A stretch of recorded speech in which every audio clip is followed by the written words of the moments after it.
Minha vida não deu certo desde que eu era criança, vendo meus pais brigando quase todos os dias. Muitas dessas brigas terminaram com minha mãe chamando a polícia e meu pai indo para a cadeia no fim de semana.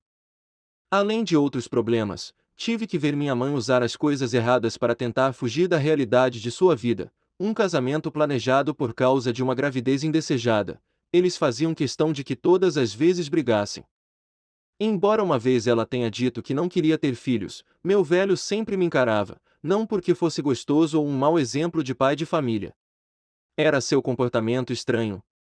Normalmente, quando a casa já estava muito escura, e ele acreditava que todos estavam dormindo, então voltava para casa com alguns pergaminhos nas costas e os carregava para cima. Essa é a parte divertida. Passei minha infância, minha juventude, pouco antes dos 18 anos e morando com meu tio, acreditando que meu pai era um psicopata. Você pode se perguntar, como uma criança pode fazer essas coisas em sua cabeça, pensando que o próprio Criador é uma coisa tão ruim? Bom, desde criança sempre tive acesso à internet e gostava muito de assistir e ler o conteúdo de serial killers. Isso me impressionou e abriu para mim uma pessoa tão pequena. Segundo alguns perfis, o pai é igual aos outros, estes, um menino com sintomas de transtornos mentais graves, foi maltratado pelos pais, o cheiro de podridão vindo do cenáculo, e isso não incomodou a mãe, e além do mais, escondendo o rosto com ele levando quase toda semana as coisas que ele tinha no porão, deixando um cheiro ruim em nossa casa. Alguns fatos que precisam de mais atenção sobre meu pai, esses são muito raros. Acho que qualquer outra criança ficaria com medo se estivesse na minha pele na época. Por exemplo, meu pai usava máscara todas as noites onde morava. Essas coisas saíram da casa. Foi isso que fechou minha percepção de que ele era um serial killer, que ele criou um personagem, ou usou aquela cara horrível para evitar que ele fosse exposto. Às vezes, quando meu pai queria atacar minha mãe, ele usava aquela máscara, deixando minha mãe em estado de choque.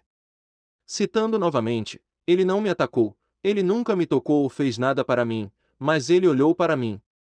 Em seus olhos, talvez ele se sentisse como eu me sentia. Vazio. Quando o velho viu que eu não estava com medo, apenas aceitei a situação em que estava vivendo. Sim, foi isso que passei quando morava na minha antiga casa.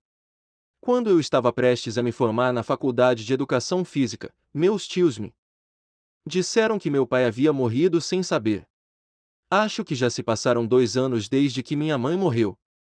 Com a morte do meu velho, fiquei um pouco triste, porque, apesar de tudo, meu pai não estava zangado comigo, mais do que maltratar minha mãe. Como se ela fosse outra mulher. O mistério estava na minha cabeça, o que papai guardou todo esse tempo no porão. Lembro-me de que alguns conhecidos e amigos meus haviam desaparecido quando eu morava com meus pais. Não quis mencionar esse detalhe. Inusitado, mas faz parte da minha história.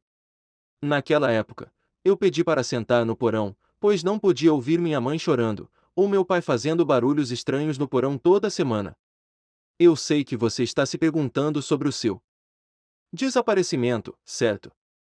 Bem, a primeira pessoa que me lembro foi minha melhor amiga, ela tinha um comportamento estranho.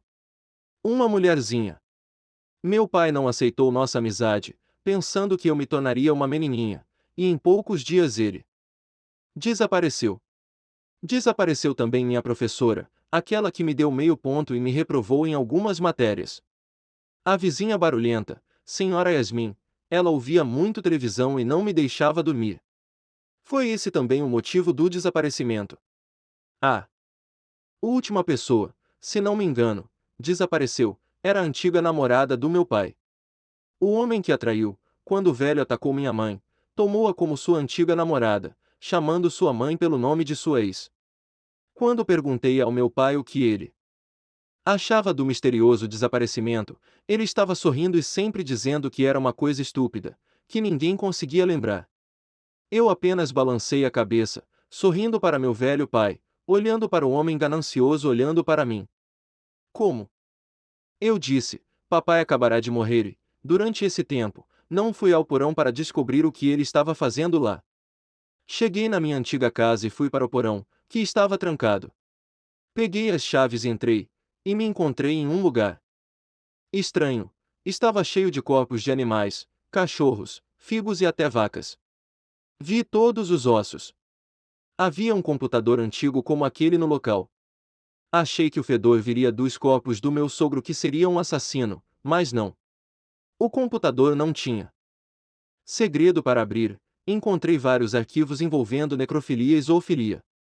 Papai gravou vídeos que eles compartilharam online, quebrando aqueles corpos, levando-os para um quarto no andar de cima. Esse era o segredo de um velho, um pouco frustrante. Eu teria pensado que poderia ser como um pai de alguma forma, mas aquela figura completa era apenas uma pessoa pervertida que adorava coisas estranhas. Eu não pretendia ficar muito tempo em minha casa quando cheguei aqui. Meu objetivo era saciar minha curiosidade e saudade desse lugar, apesar do meu crescimento perturbador. Resolvi voltar para onde eu dormia, no porão. Estava suando muito quando cheguei. Minha cama estava em um só lugar, um travesseiro com um ossinho, um guarda-roupa e revistas para mulheres nuas, entre outras coisas. Coisas da juventude que eu não estava de pé na época. Ao pisar no chão, senti aquele chão macio e olhei para cada um dos lugares onde havia enterrado as pessoas que havia matado. Meu melhor amigo, no canto direito. Minha professora, ao lado da minha cama. Minha vizinha, uma garotinha de um vilarejo remoto, foi enterrada debaixo do meu colchão. Eu dormia todos os dias olhando para aquelas covas rasas, me sentindo especial e forte. No segundo pensamento, acho que vou morar na minha antiga casa, e, novamente, acredito que vários outros cadáveres deixaram meu quarto tão confortável quanto na minha infância. Se gostou do vídeo, se inscreva no canal para receber mais vídeos. Falou, galera!